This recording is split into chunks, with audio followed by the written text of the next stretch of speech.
오늘도 하나님께는 전심으로 예배하길 원하시고 또 사람에게는 진심으로 다가가길 원하는 우리 사랑하는 모든 성도들 가운데 오늘도 주께서 새 마음과 새 영과 새 능력을 물붓듯 공급해 주시기를 간절히 축복합니다.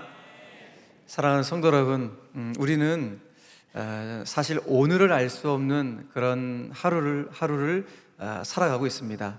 오늘을 알 수 없는 세상 속에 저와 여러분들이 살아가고 있죠.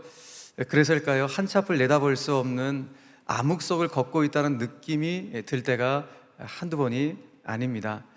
심지어는 이 하루 동안에도 정말 생각지도 못했던, 예기치도 못했던 사건, 사고들이 우리의 삶 가운데 또 우리 사회 속에 일어나는 것을 우리는 목도하며 살아가고 있기도 합니다. 실제적으로 오늘 우리가 예배드리고 나가면서 사실 우리가 어떻게 될지 아무도 모르는 그런 연약함들이 우리 가운데 다 있습니다. 그렇게 우리는 하루하루 감사해야 될 것이고 사실 자랑할 것도 없습니다. 너무 연약하기 때문에 늘 감사할 것밖에 없다는 사실을 알게 됩니다. 그래서일까요? 성경 우리에게 이런 권면을 합니다. 잠언 27장 1절 말씀을 같이 한번 읽어볼까요? 자, 시작. 너는 내일 일을 자랑하지 말라. 하루 동안에 무슨 일이 일어날는지 네가 알 수 없음이니라. 아멘. 맞습니다. 정말 하루 동안에 무슨 일이 일어날지 알 수 있는 사람 아무도 없습니다. 정말 아무도 없습니다. 저하고 친분이 아주 가까운 목사님들이 계시는데 그 목사님 두 가정, 목사님과 사모님 이렇게 양쪽 부부가 서로 이제 저녁 식사를 하셨습니다. 한 목사님 댁에서 식사를 정말 맛있게 하고 행복한 담소를 나누고 그리고 난 다음에 이제 헤어졌습니다. 헤어질 때 안녕히 돌아가시라고 기쁘게 인사하고 보내드렸습니다. 그런데 한 목사님 가정이 차를 타고 가시다가 그 차량이 교통사고가 나는 바람에 그 조수석에 타고 있던 사모님께서 바로 그 자리에서 세상을 떠나시게 되었습니다. 곧바로 연락을 받은 함께 있었던 그 목사님 부부가 받았을 그 충격, 그건 어마어마한 충격이죠. 방금 전까지 자신들과 함께 식사하고 행복한 담소를 나누고 잘 가라고 인사했던 그 짧은 인사, 그것이 마지막이 될 줄이야 꿈에라도 생각이야 되었겠습니까? 여러분, 그렇습니다. 때때로 우리에게 있어서 아픔의 헤어짐은 단 몇 분이 안 걸릴 때가 있습니다. 운명적인 헤어짐, 아픔의 헤어짐은 단 1분도 안 걸릴 때가 있습니다. 오늘 본문에 나오는 아버지 야곱과 아들 요셉의 22년간의 헤어짐 역시 단 1분도, 아니 1분 모르겠습니다. 단 몇 분도 걸리지 않았던 것 같습니다. 오늘 그래서 지난주에 이어서 요셉의 이야기를 함께 나눠보면서 요셉 속에 역사하셨던 그 하나님께서 오늘 이 시대 가운데 우리에게 무엇을 말씀하려고 하시는지 오늘 지난주에 이어서 창세기 31장 통화에서 하나님의 마음을 나눠보려고 합니다. 여러분 보십시오. 지금 야곱이 아들 요셉을 불렀습니다. 부른 이유는, 야 요셉아, 네 형들이 지금 저 세겜 지역의 들판에서 양떼를 치고 있는데 네가 좀 거기 좀 가봐야겠다. 형들이 잘 있는지, 그리고 그 양떼들은 또 잘 길러주고 있는지 네가 가서 두 눈으로 확인하고 나한테 돌아와서 다시 한번 보고해 주거라 라고 요셉에게 심부름을 시켰습니다. 아마도 요셉 외에 다른 아들들은 저 세겜 지역이 아마도 물이 많고 목초지가 좋아갖고 거기서 양떼들 아마 키우고 있었던 것 같습니다. 그런데 야곱 가문에게 있어서 지금 그 아들들이 양떼를 치고 있는 세겜 지역은 야곱 가문에게서는 굉장히 충격적인 사건이 있었던 지역이었습니다. 어떤 사건이었습니까? 야곱에게 딸 디나가 있는데 이 디나가 그 세겜 지역의 세겜성의 추장인 세겜에게 성폭행을 당하는 끔찍한 사건이 그 지역에서 있었던 것입니다. 그래서 이 일로 말미암아 어떤 참극이 일어난지 여러분 다 아시죠? 잠깐 소개해드리면은 내 동생 디나가 한 남자에게 성폭행을 당했다는 소식을 듣은 그 디나의 동복 오라버니들이 열이 나갖고 분노가 치밀어 올라갖고 그 세겜을 비롯한 세겜성의 모든 남자들을 다 몰살시켜 버리리라 라고 굳은 결단을 하고 세겜을 찾아가서 속임수를 씁니다. 어떤 속임수였습니까? 세겜한테 말합니다. 네가 우리 여동생을 원하는 것 같은데 여동생으로 줄 수 있다. 그런데 조건이 하나 있다. 우리 가족들은 대대로 다르게 할례를 받는다. 그러니 너희 가문도 우리와 혼사를 맺으려면 너희 세겜성에 있는 남자들도 다 할례를 받아야지 이게 뭔가 균형이 맞춰지지 않겠냐. 할례를 받으면 우리 여동생 주겠다라고 마음이 없는 소리를 한 것입니다. 그런데 세겜은 이게 진짜인 줄 알고 속아 넘어가죠. 그래서 본인뿐만 아니라 세겜성에 있는 모든 남자들 가운데 다 할례를 받도록 지시를 하고, 그 모든 세겜성 안에 있는 남자들이 할례를 받고 이틀 3일 동안 움직이지 옴짝달싹 못하는 바로 그때 이 디나의 오빠들이 그 세겜성으로 돌격해 들어가서 옴짝달싹 못하고 있는 세겜성의 모든 남자들을 도륙해 버립니다. 그야말로 대량 학살의 끔찍한 참극이 이루어지게 되었습니다. 그러자 이 소식이 가나안 많은 부족들 가운데 이제 소문이 났겠죠. 저 야곱 집안의 아들들이 세겜성의 남자들을 다 몰살해 버렸다는 이 끔찍한 사건이 막 곳곳에 소문 퍼지게 됩니다. 그러니까 야곱의 입장에서는 가나안 부족들이 저 야곱의 가정 가만두면 안 된다, 언젠가 복수에 들어올 것이라는 이런 불안한 가운데 야곱은 늘 살아갈 수밖에 없었습니다. 그런데 그렇게 불안불안하게 살아가고 있고 그 끔찍한 참상이 있었던 그 세겜 지역에 오늘 아들들이 거기서 양떼를 치고 있는 거예요. 아마도 요 사이 가운데 불미스러운 일들이 아마 일어나지 않았던 것으로 보입니다. 그럼에도 불구하고 야곱은 아버지니까 아버지 입장에서 지금 내 아들들이 끔찍한 사건이 일어났던 세겜 지역에서 양떼를 치고 있으니 너무 불안한 거예요. 안 되겠다 싶었는지 요셉을 보내갖고, 요셉아 너 가서 형들 잘 있는지 양떼는 잘 있는지 한번 확인하고 돌아와 보거라라고 요셉을 보냈는데, 요셉을 보냈던 그 순간이 요셉과의 강산이 두 번 변하는 22년간의 운명적인 헤어짐이 있을 줄이야 야곱도 요셉도 몰랐습니다. 이렇게 해서 아버지의 명을 따라 요셉이 형들이 있는 세겜 지역으로 출발하게 됩니다. 세겜 지역의 들판에 가려고 하는데, 지금 본인이 살고 있는 지역은 헤브론이라는 장소거든요. 아버지와 함께. 근데 헤브론에서 형들이 양떼치고 있는 그 세겜까지는 약 80km의 거리입니다. 한 이틀 정도를 꼬박 걸어가야지만 도착할 수 있는 그런 거리예요. 그래서 지금 요셉이 80km 거리를 집에서 이제 형들 주려고 음식을 여기 바리바리 싸갖고 도시락을 들고 80km 이틀 동안 걸어가는 것입니다. 이틀 동안 걸어가서 그 세겜 들판에 딱 도착했어요. 도착해서 형들을 찾으려고 했는데 아무리 찾아도 형들이 안 보이는 거예요. 그럼 제가 요셉이라면은 이 멀리까지 왔으니까 형들 안 보이네, 뭐 어딘가 갔나 보다 하고 다시 집으로 돌아와서 아버지한테, 아버지 제가 세겜 들판 다 찾아봤는데 형들이 안 보이더라고요 라고 그렇게 아버지한테 보고해도 전혀 문제가 되지 않을 것 같습니다.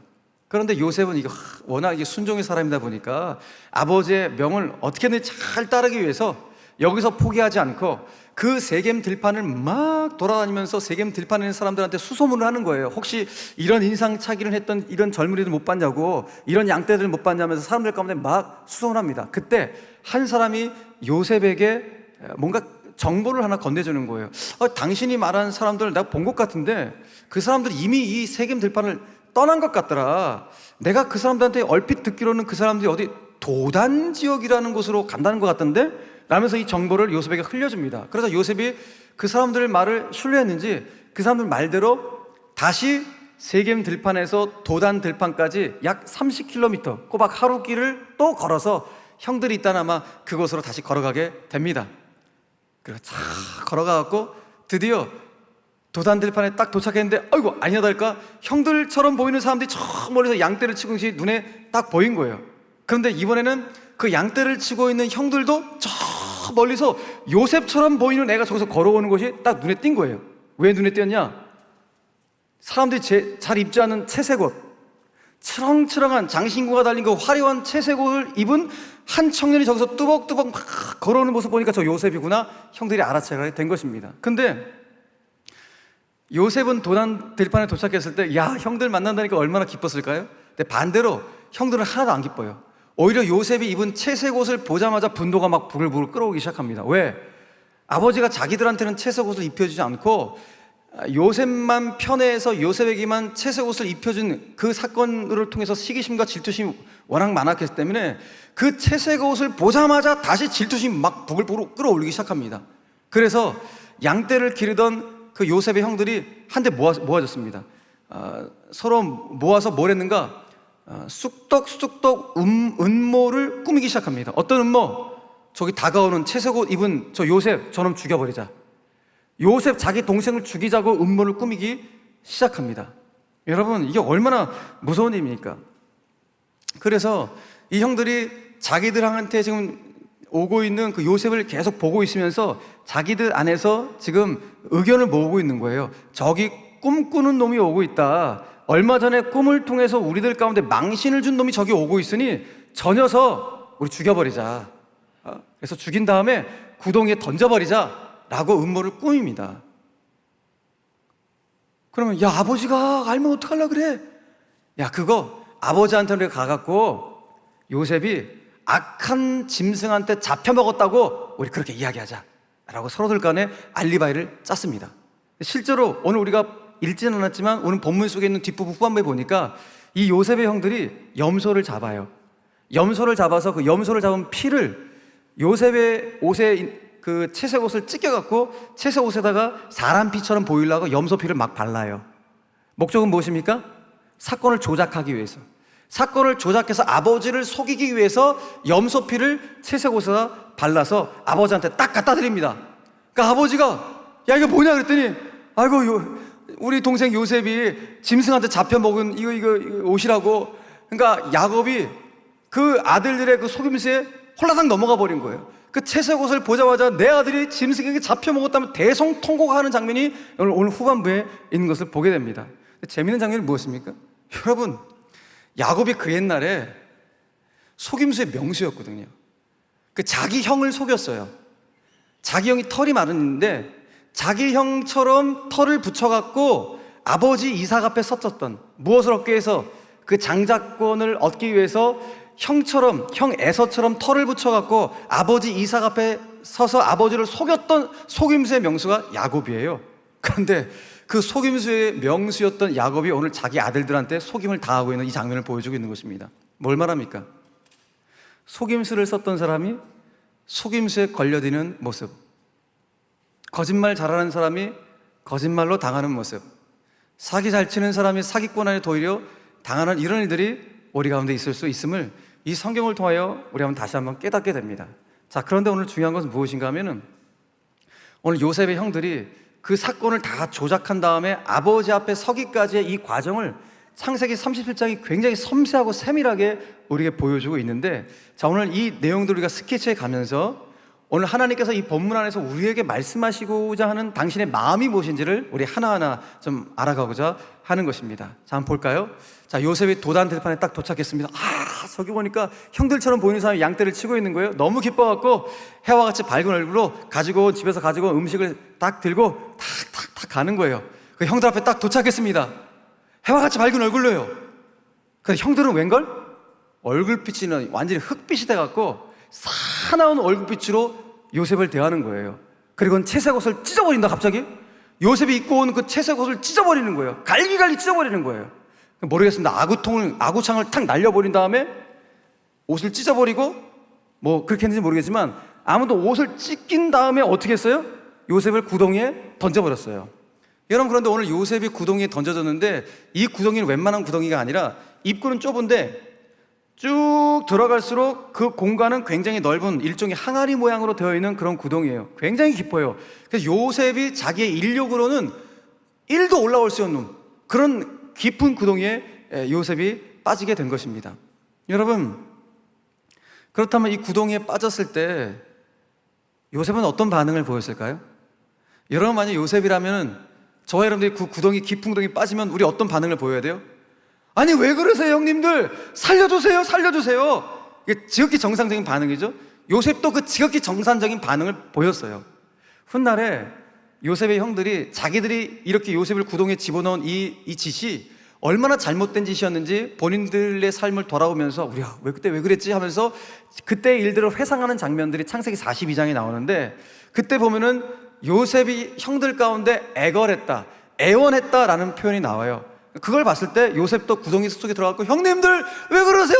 저 살려주세요, 살려주세요 막 애원했을 가능성이 굉장히 높아 보입니다. 창세기 42장 21절 말씀 보니까, 자, 그들이, 요셉의 형들이 이제 훗날이에요, 서로 말하되 우리가 아우의 일로 말미암아 범죄하였도다. 그가, 요셉이 우리에게 뭐 할 때? 애걸할 때에 그 마음의 괴로움을 보고도 듣지 아니하였다라고 말을 합니다.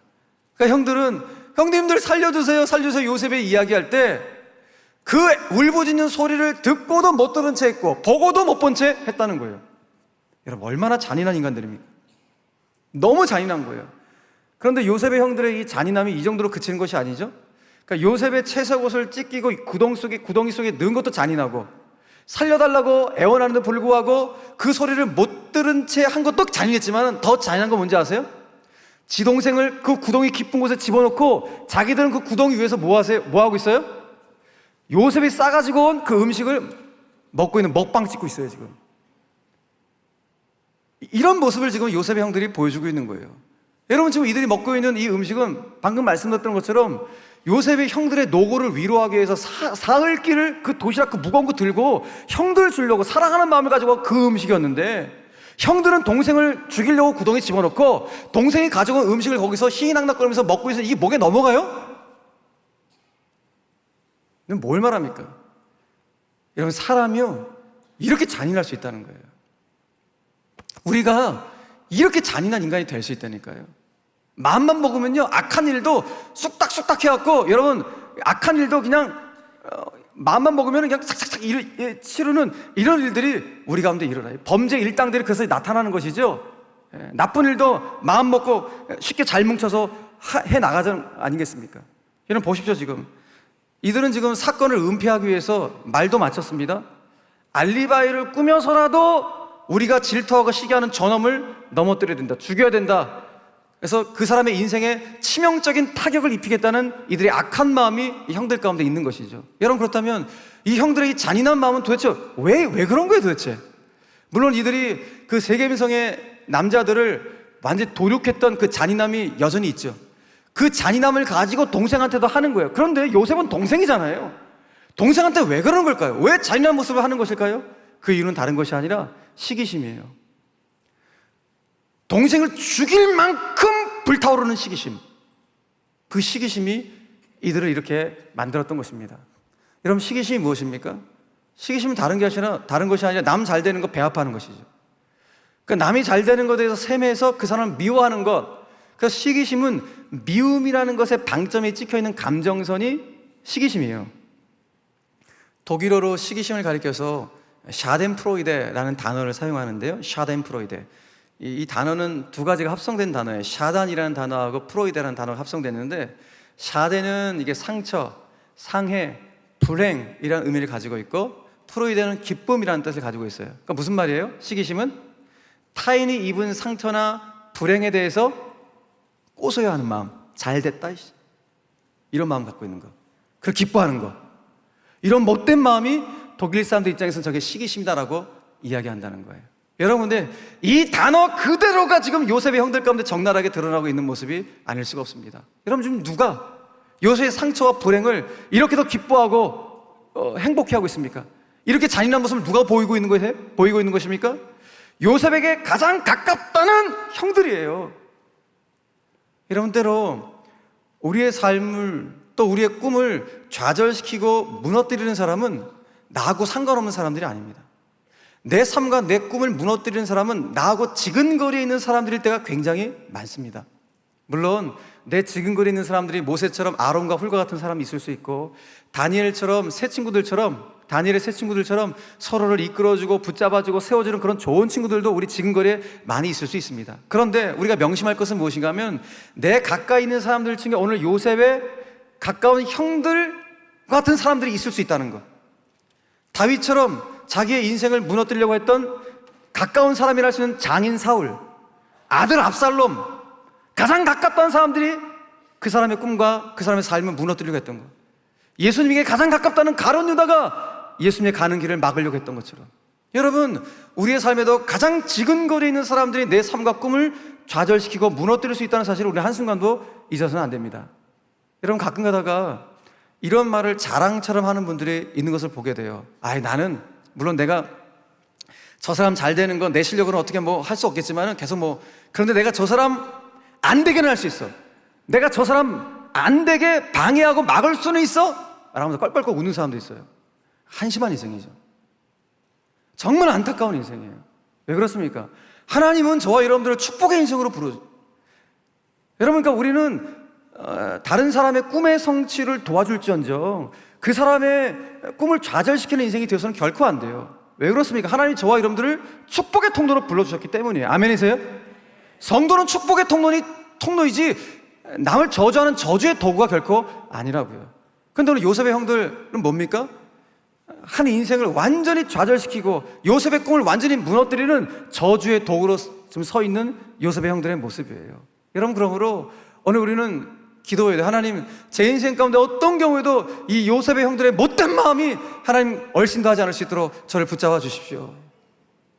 하나님, 이왕 제가 사람과의 관계 속에서 누가 잘 된다면 그 사람 잘 되는 거 더 축복하고 더 박수 쳐주고 더 기뻐할 수 있는 그 가슴 넓은 배포의 주님의 그 배포의 마음을 하나님 저에게 허락해 주십시오.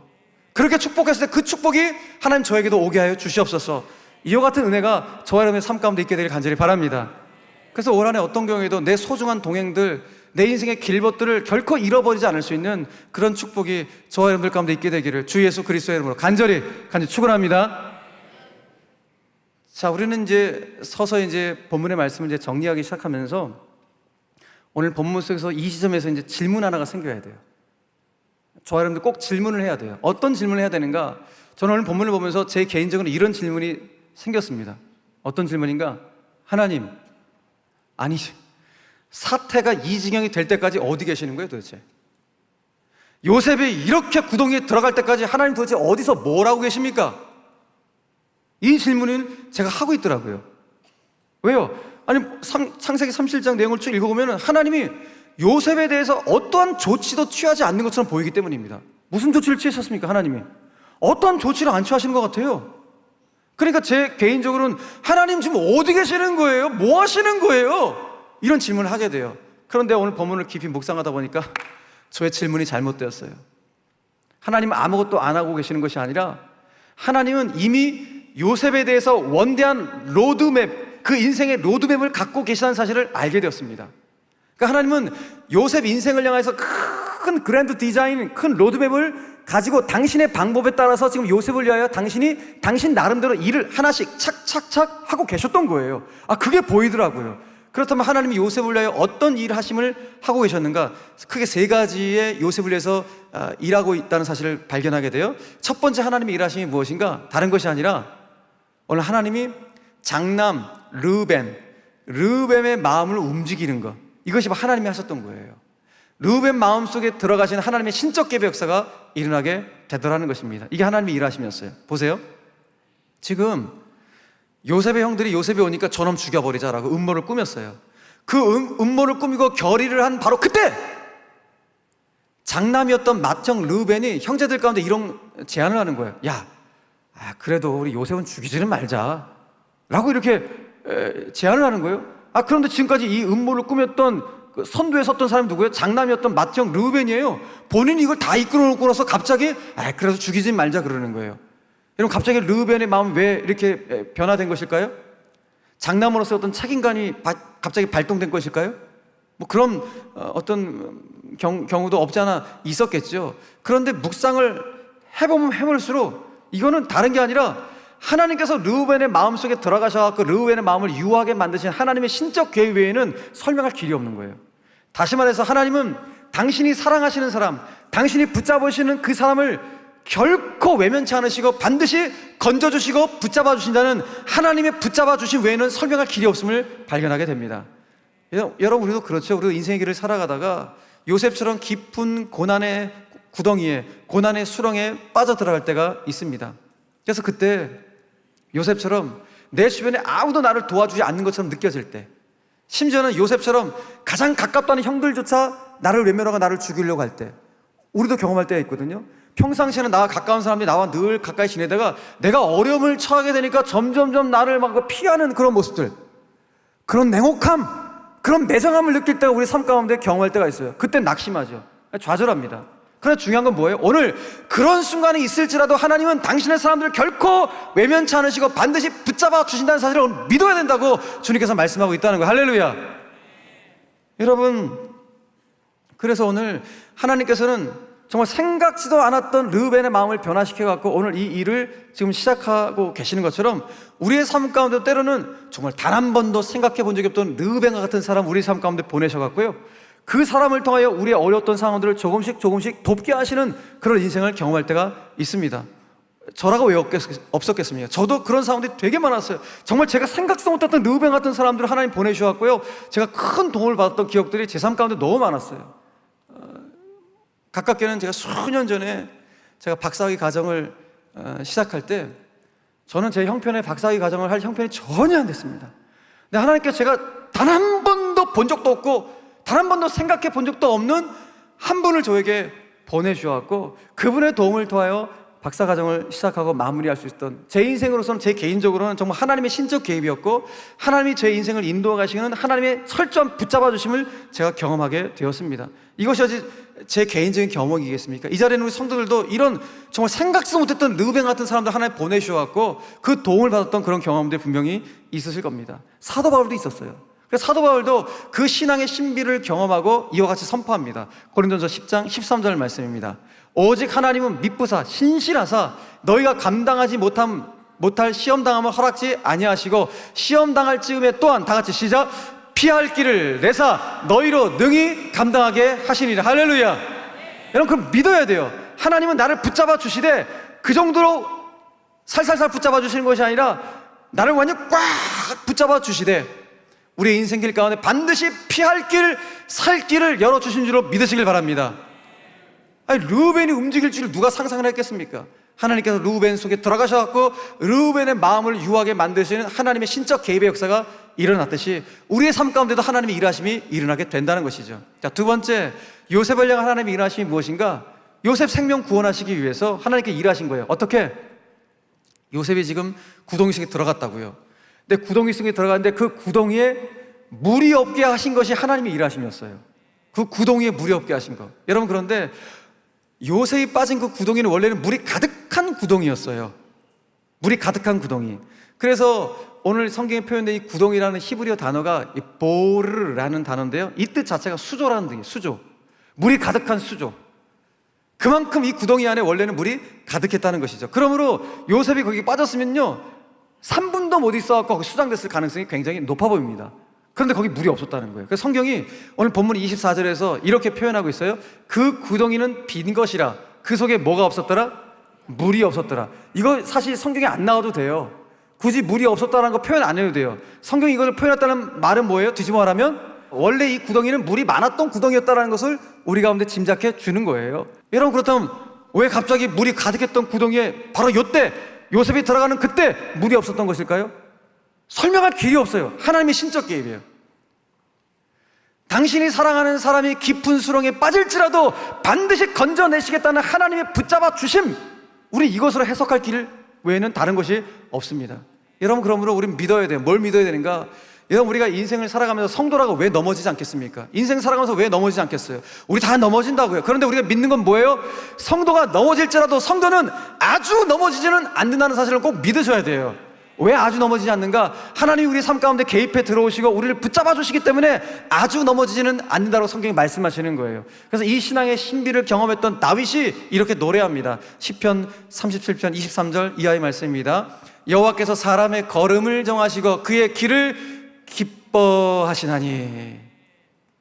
다 같이 시작. 그는 넘어지나 아주 엎드러지지는 아니함은 여호와께서 그의 손으로 붙드심이로다. 아멘. 할렐루야.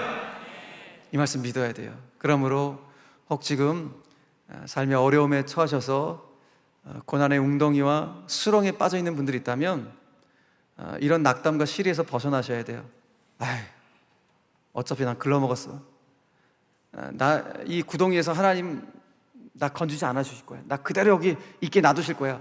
이런 생각 결코 하지 마시고 하나님께서 언젠가 반드시 이 수렁에서 나를 건져 올리실 것이야. 하나님께서 내 삶 가운데 요셉처럼 개입해 들어오실 거야.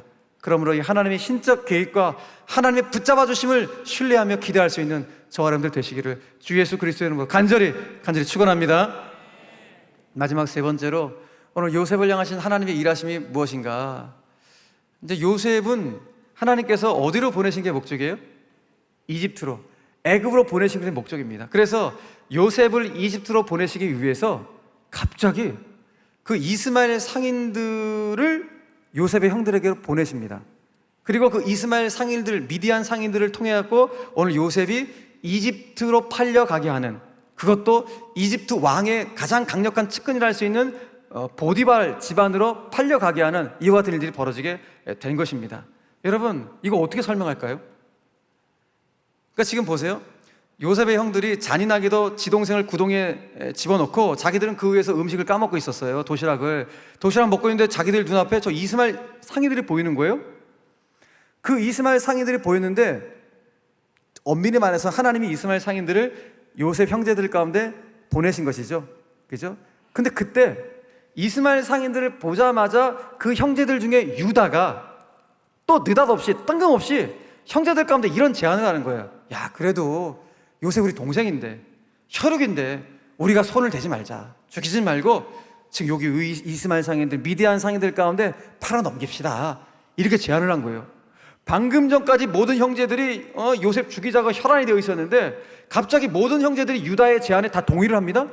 그래서 은 20세겔에 은 20에 요셉을 이스마엘 상인들에게 팔아 넘겨서 요셉이 이집트로 가게 됩니다. 드디어 요셉이 이집트로 가게 돼서 거기서부터 이집트에서 연단과 훈련의 과정을 다 겪은 후에 그야말로 세상에 선물이 되는 하나님의 사람으로 준비되어지고 쓰임받는 놀라운 일들이 일어나게 되는 것이죠. 자, 그런데 여기 갑자기 유다는 왜 심경이 변하는 거예요? 갑자기 왜 마음이 변화되어서 죽이지 말자 그러는 거예요? 이건 역시 해석할 길이 없습니다. 하나님께서 유다의 마음속에 들어갔기 때문이에요. 아니, 모든 형제들이 왜 유다의 말에 동의를 한 거예요? 방금 전까지 요셉 죽이자고 해놓고서 해석할 길이 없어요. 하나님께서 모든 형제들의 마음속에 다 들어가고 그들의 마음을 유하게 만들어서 요셉을 죽이지 않게 하나님께서 신적 계획의 역사를 하셨기 때문이라는 거예요. 더 중요한 것은 지금 펼쳐지고 있는 이 모든 상황들은 하나님께서 앞으로 요셉을 이집트로 보내갖고 이집트에서 훈련하고 연단되어져서 앞으로 하나님 나라 확장을 위해서 영광스럽게 쓰임받게 하시기 위한 하나님의 원대한 로드맵 안에 이 모든 상황들이 있다는 사실을 우리가 믿어야 된다는 것입니다. 이거 외에는 설명할 길이 없어요. 하나님의 원대한 그랜드 디자인 안에, 원대한 로드맵 안에 이 상황들이 지금 차곡차곡 진행되고 있다는 사실입니다. 여러분, 그러므로 하나님 우리 가운데 오늘 뭘 말하는 것입니까? 다른 게 아니에요. 우리의 인생도 똑같다는 거예요. 우리의 인생도 그냥 흘러가는 대로, 세월 가는 대로 그냥 살아가는 인생이 우리의 인생이 아니라 성도의 인생은 하나님이 짜놓으신 원대한 그 로드맵 안에 여러분, 저와 여러분들의 인생이 있는 줄 믿으시길 바랍니다. 이건 믿으라는 거예요. 이건 믿으면은 우리 가운데 가장 필요한 것이 무엇인가? 다른 것이 아니라 인생을 당장 눈앞에만 보는 근시안적인 안목이 아니라 우리가 하나님이 원대한 로드맵을 갖고 있다고 말씀하시잖아요.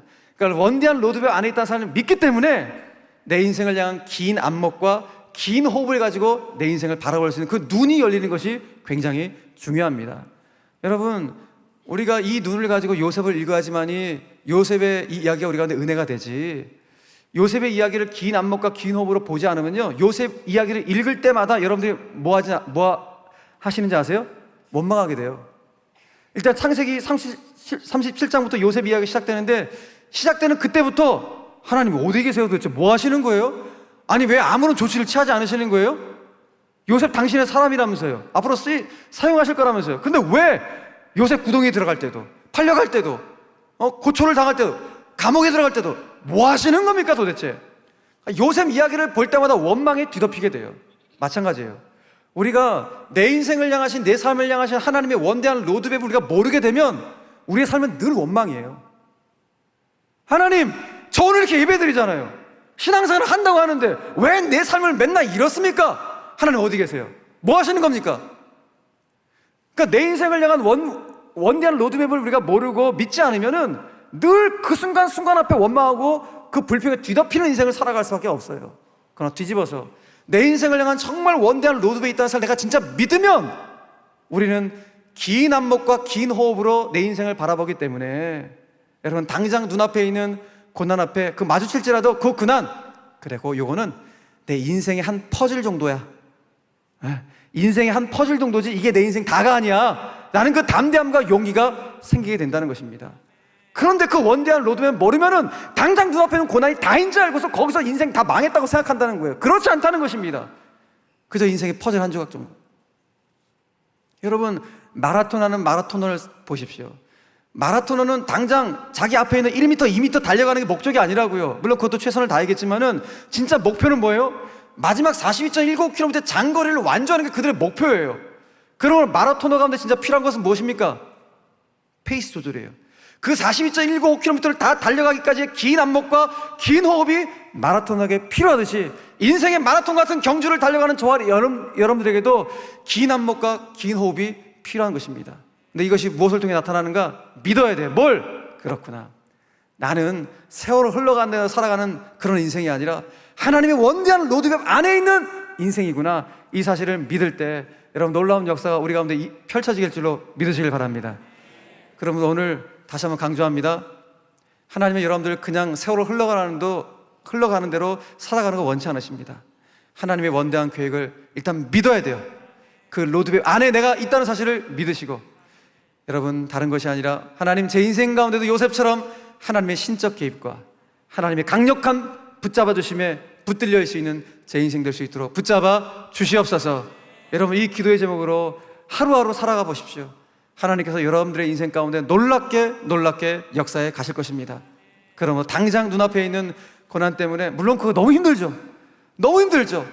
그러나 그것이 다가 아니다. 그것은 그저 내 인생의 한 작은 조각 퍼즐에 지나지 않는다라고 여러분들이 생각하시고 하나님의 원대한 비전 가운데 인생의 멋진 마라톤의 경주를 해나갈 수 있는 우리 모두가 되시기를 주 예수 그리스도의 이름으로 간절히 축원합니다.